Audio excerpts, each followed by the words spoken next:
If you've been following my 7-day series, you know that in video 4, we talked about mastering your emotions. So we talked about self-awareness, emotional intelligence, and having self-control. It was all about your reactions to things and just your emotional awareness. And so today we're going to talk about mastering your energy. So I went on Google, which is now AI, and I typed in, what does it mean to master your energy spiritually? And I love the response, and so I just wanted to read it. It says to spiritually master your energy, because we're talking about, our spirit and our inner world. It means achieving profound self-awareness and control over your thoughts, emotions, and actions, shifting from reactive living to intentional creation, aligning with your core values, and contributing positively to the world, moving beyond ego-driven desires toward a higher consciousness and purpose. It's about becoming an alchemist of your inner state, using mindfulness, intention, and spiritual practices to direct your life force for growth, not just reacting to external stimuli. So today I want to talk about this. I want to talk about what it means to master your energy, what it means to be intentional, what it means to create instead of reacting. It's one of my favorite things to talk about, and it's something that I have been pretty much studying for the past few years. And so, I'm going to go over kind of like my pointers as to what it means, and then we're going to go into some things that you can put into practice starting today. We're also going to touch a little bit about raising your standards. So when you go on this journey to evolve, to change, to grow, to become a better version of yourself or the highest version of yourself, one of the main goals is to not revert back to your old ways and to be confident in this new person. And I always say that you're not really becoming a new person, you're really just becoming your authentic self and letting go of all those brainwashed ideologies and concepts that you had of the world and of yourself, all those things that were false, your false identity, and you're accepting your true authentic identity and embodying and stepping into that.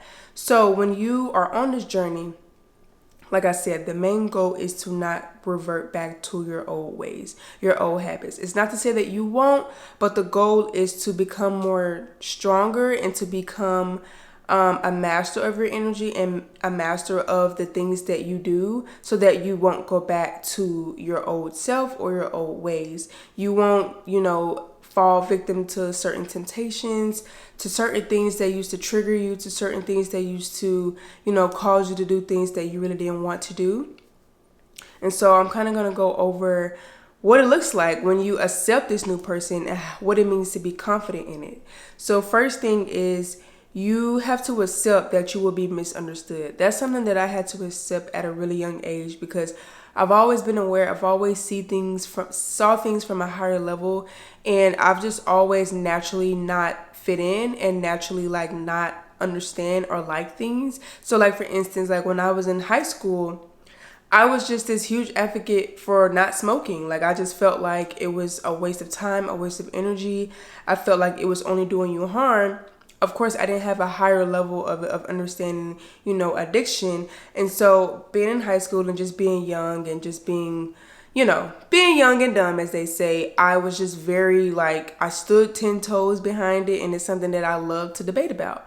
And so for me, I had to accept that I wasn't going to be understood. When it came to family, and even to this day, with friends, I don't even really fully walk into, I fully walk into who I really am, but I don't discuss my true thoughts about things, because I know that most people will not understand. And just based on their habits and what they talk about and what they do, I know that they won't understand certain things that I believe in. So I had to accept that, with me being confident and with me being, authentically myself, I had to know that not everybody is going to understand me, and that's okay. I may have a few people who maybe may not like me. I may have people who may not want to talk to me or be around me, because they know what my beliefs are. They know how I move and how I operate. And sometimes when you're really confident in yourself, unfortunately, you can be intimidating to other people who aren't confident or who don't stand 10 toes down behind their beliefs. So They may make you an enemy just because. And so you have to accept that not everybody's going to like you, and that this path is, the straight and narrow path, and you're not here to please humans. You're only here to please God. So the next thing to really know is that when you are wanting to, raise your standards and master your energy, you will have to build healthy habits and systems, which will come naturally because you're already aware that the things that you used to do weren't serving you. They were only helping you become worse or holding you back. And so now that you are wanting to raise your standards and change the way you view life and change the way you operate, you need healthy habits and systems. And systems are very important because they help you execute and actually get things done, whether it's a plan for exercising, whether it's a plan for finances, whether it's your routines in the morning and at night that help you do the things that you need to do, like meditating, praying, journaling, whatever it is that you do for your own spiritual well-being. You create systems in order for those things to be executed and actually be done. So this is all, things that I just wanted to touch on when it comes to what it means to master your energy. So like I said, you are accepting that you'll be misunderstood, and you're also just building healthier habits and systems for yourself. The next thing, you're no longer people pleasing, and you are limiting people's access to you. That was a huge thing for me, especially with family. Like, I'm a very family oriented person, but as I went through therapy and I started healing and just learning about life and learning about the world, a lot of people are just very toxic, and it's not even their fault most of the time. It's just based on their environment, based on, what they're consuming, based on how they were raised, based on generational trauma. And it's a sad thing, but a lot of people are refusing to take accountability and take their power back. And so it's just keeping them in this loop of being, toxic, and just like not wanting to change their lives or change their children's lives. And so I don't have the patience or time to deal with people who don't want to change. And that's something that I had to learn. You can't change everybody, and it's not for you to try to change everybody. You're going to serve who is meant for you to serve, who God wants you to serve, and that is how you can get that fulfillment. But when it comes to people that's close to you, you can't make people change. They have to want to change. So with that being said, when you are on this journey of mastering your energy and wanting to be in control of, who you're talking to and who you're being around, you're going to have to set some standards for yourself, in the sense of not everyone will be able to have 100% access to you or just access to you, period. So, maybe you're not answering phone calls like you used to. You're not texting people back as quickly. You're no longer people pleasing. So you're not saying yes to everything. You're saying no. You're having stronger boundaries. And that is just what it takes to really just master what you put your time into and what you give your energy to, and just raising your standards. When they call women, bougie, or she got high standards, or she's high maintenance, that's a good thing, because when it comes to your energy, I look at energy as time as money. Money is not everything, but money is a physical representation of your inner world and how you see yourself and the energy that you're putting out. So if all these things are intertwined and correlated, you want to make sure that you are on a high frequency and that you are having high standards for yourself and how you operate in life, which is why, yes, be misunderstood. Yes, have healthy habits and systems in place. No more people pleasing. No more saying yes to everything, because you are wanting to master your energy so you can focus on what you really need to focus on in order so you can be a blessing to other people. And then lastly, when it comes to mastering your energy and raising your standards, you are no longer allowing the world to control you and control how you feel and control the decisions that you make. So this also kind of correlates with the video 4 where we talked about emotional intelligence and self-awareness. You want to be very, very self-aware of yourself and of your surroundings and other people. Whether it's the workplace or your relationships. That's why it's important to just learn about people, learn about human nature and human behavior, to understand why people do or say certain things, so that you can move accordingly. You don't let people trigger you. You don't let people get you upset. You don't let people, get over on you, manipulate you. You understand human behavior, and you understand, that people will try to do things to get you upset and get a reaction out of you, but that doesn't mean that you have to give them a reaction. And also just not letting the world control the decisions that you make. So, there's this whole thing coming out about why college may not be the best route to go or how it's a scam. Whether you believe it or not, you have to now understand that you are in control of your life and the path that you do or don't take. And it's for you to decide how you want your life to be. You can create your life. And so don't let the world tell you what you should or shouldn't do. Of course, there are universal laws. Of course, there are scientific things that actually make sense, but there's also your intuition. There's also the fact that you're unique and God made you to be a certain person to do certain things. And you have to go based on that and not based on what your mom said, what your dad said, what your friends do, what your cousins do. Like, you have to just really cancel out the noise and just really get in tune with yourself, which is why you need to raise your standards. Don't just listen to any and everything. Don't just watch any and everything, because you want to just be really in tune with your energy so that you can make decisions that actually make sense for yourself in your future. Not to say that you can't take advice from people or that you won't make mistakes, but if you want to master your energy, you will have to raise your standards based, when it comes to what you listen to, what you watch, what you consume, who you're taking advice from, and what ideologies you follow when it comes to the world and the government systems and things of that nature. So before I get into some action steps to master your energy, I want to give you guys a quick example of what I mean when I say master your energy. So, and the thing is, people don't understand how powerful energy is, and they take it so lightly, which is why everybody stays on this consistent loop of not changing. So, long story short, I love my family, I love my cousins, but they're just always great examples that I can use to get across what I want to say, and also it's my experience and it's my truth. So, long story short, I have a cousin, she's in a relationship, and we were having vision board night with my cousins and some of their friends.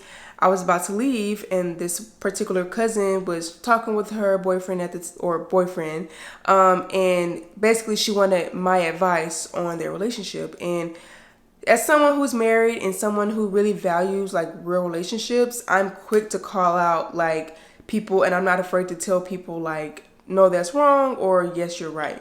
And not to say that someone has to be right or wrong, but just pointing out the toxic behaviors and mindsets and habits. So anyways, I'm giving out all this energy, telling them all the things that I know and just trying to really help them understand whether they should be together or not. Not to say that I'm an expert, but I just see things very black and white a lot of times when it comes to certain dynamics. And so I'm giving them all this advice, and I'm thinking they're going to split because I think that they should split. So I was giving them all this advice, cool. And then one of the friends was like, Mari, I'm sorry, but you gave them all that insight, and this happens all the time. They're not going to break up. And I'm like, no, I think they're really for real this time. Because I took a step back from them because I was always giving advice, and I cut it off. I said, nope, this is taking too much of my energy. I'm done giving advice, blah, blah, blah. I'm done. So cool. I had took a step back, and this was a couple years ago. And so this was my first time really kind of pouring into the situation. And so, yeah, I'm pouring all this into it was hours. This was 2 or 3 hours. We were on the phone. I came home. I'm talking about it at home, on the phone with them. So it's taking up a lot of my energy. And so the friend is like, Mari, I understand you want to help, but you're really wasting your breath. And I'm like, no, they're not going to get back together that. I think they for real. Kid you not. The next couple of days, they back full swinging. Not gonna lie, I was very upset. I was very upset because I don't insert myself in people's situations at all and their own disagreement. I don't pry. I don't ask questions. If people give me information, cool, but I don't seek information, and I don't seek to help people, especially family members. I help based on my business and what I do for work. So I was upset because I'm bro, I gave them all this energy and it was such a waste. It's everything went into one ear and out the other. And it just kind of helped me and reminded me that you have to master your energy. You have to have boundaries. You got to know how to say no. You have to know how to be I love y'all, but this is between y'all. And I know y'all not going to listen to me and y'all going to get back together. So ask somebody else. And as rude as that sound, it's just real because you really have to master your energy. That same time that I spent in that pointless conversation is time that I could have spent having a conversation with my husband, cooking something, cleaning something, working on my business, working on my YouTube channel. Like, that's what I mean when I say master your energy. So like I said, alluding to earlier, no more people pleasing, no more saying yes to things. You are accepting that, yes, you will be misunderstood. If I were to say that, they would have thought, man, she's so rude. But no, I understand from a higher level that I'm just mastering my energy. And so I just wanted to give that example because that was a perfect situation where I gave out energy, I gave out time, I gave out some well thought out advice and insight, and it was for nothing. So that's why you want to master your energy and raise your standards. Next time when I'm pulled out and say, hey, can you give us advice? The answer is no. Unless, there is no unless. The answer is no. Because I'm not seeing change behavior over the past few years. You guys are still doing the same thing over and over again. So no, I'm not wasting my time or energy on this situation. And that is what it means to raise your standards, have boundaries, have more self-respect for yourself, and say no. All right, so here are some actionable tips that I practice to help me to be on this high frequency, to master my energy and continue to have standards that are high and that keep me from reverting back to old habits. So number one, I consistently listen to high level content that help me to become better and to keep my mind elevating at a high level. So I've mentioned some of the people that I listened to before: 19 Keys, Billy Carson, Joe Dispenza, a couple of YouTubers that I love to watch. I listen to a lot of spiritual people, and I also, of course, go to church and I listen to my pastor. And that is just very, very important because you are what you consume. What you talk about is based on what you consume. So for me personally, I don't want to talk about drama. I don't want to talk about BS. I don't want to talk about TV shows. I want to talk about real life and like what we all can do to continue to help each other and, you know, become better and reach our goals and, you know, follow our dreams, things of that nature. So that is the type of content that I listen to. So limit the music, limit the toxic TV shows, limit the pointless conversations, the small talk, and listen to more things that are feeding your spirit and just helping you to continue to think on a high level. So usually it's when I'm working out, I listen to that type of content. When I'm doing things around the house, when I'm driving, on a random day, like if I'm just chilling at the house, I'll put on that instead of putting on a TV show. But I'm always listening to things that help me to just think higher and help me to grow. The next thing, you want to keep your dream life and your goals at the front of your mind. So write down what you want from life and continuously look at it. Talk about it a lot with somebody that you trust. My husband knows like what my biggest goals are. I know what his goals are, and we help each other be accountable by continuing to remind each other of our goals. I also have a bingo board on Canva that I do every month, and I also have like a yearly bingo board. So I just made my bingo board for 2026. I also already have my goals for 2026, and it's something that I continuously look at so I can remind myself of what I should be focused on and making sure that my energy is in alignment with what those goals are. Next thing, you want to pray and ask God for discipline and self-control so that you can maintain what He has already given you. And you also want to practice gratitude along with this. But the main thing with this whole thing is, like I said earlier, not reverting back to old ways and just staying confident and disciplined with the new things that you're doing. And what that will require is self-control. And a lot of times you can't do it alone. Sometimes you really need the extra strength. And that's why it's important to pray and pray about things that are internal and not things that are physical or external. So pray for self-control. I forgot who it was in the Bible. I think it was Solomon who asked God for wisdom. And God was so pleased with him because it's like when you have wisdom, you're going to make smarter decisions. You're going to look out for people. You're going to, you know, just look at things from a higher level. And that's what we all should be asking for so that we could be more intuitive and be more intentional with our energy and with our time. So pray for self-control, pray for guidance, pray for the Holy Spirit to lead you, and pray for more discipline. Ask God to give you more strength each day, because sometimes your strength alone will not suffice. Like it won't be enough for you. So sometimes you got to ask God to give you that extra strength to help you to keep going, because sometimes you may not feel like it. So pray and ask God for what you need when it comes to those inner work traits to help you keep going on this path of having high standards and mastering your energy. And then, as I mentioned earlier, it's important to have strong boundaries and heal from people pleasing. So start going to therapy, start journaling, start, talking to someone that you trust about people pleasing or whatever I don't want to say toxic, but whatever your traits are that you want to work on, find somebody you trust to talk about it with regularly. I recommend a therapist or just your spiritual leader, and also just learning more about it. But it's important to have strong boundaries and get more comfortable saying no. That was one of the hardest things for me, but now I say no with no problem, and I am a lot more intentional. I have a lot more clarity, and my energy is not always being depleted by things that are really causing me more harm or just not in line with the vision that I have for my life. And then lastly, it's very important to have systems. So I have a system for anything that I'm involved with. So like YouTube, for example, I have a system for how many videos I record a week, my editing time, and also my how I create my shorts. I have a system for going to the gym. I have a plan in my notes, but I also write down in my notes or in my the calendar app. Each day I note at what time I'm going to go to the gym and what workout I'm going to do. I have a system for eating healthier. So what meals am I cooking? How often do I go to the grocery store? When do I go to the grocery store? Things of that nature. I limit my time with toxic people. So I have a system for that. Sometimes I only see these people on holidays, maybe once every 3 months, but I make sure that it's not every week or every month.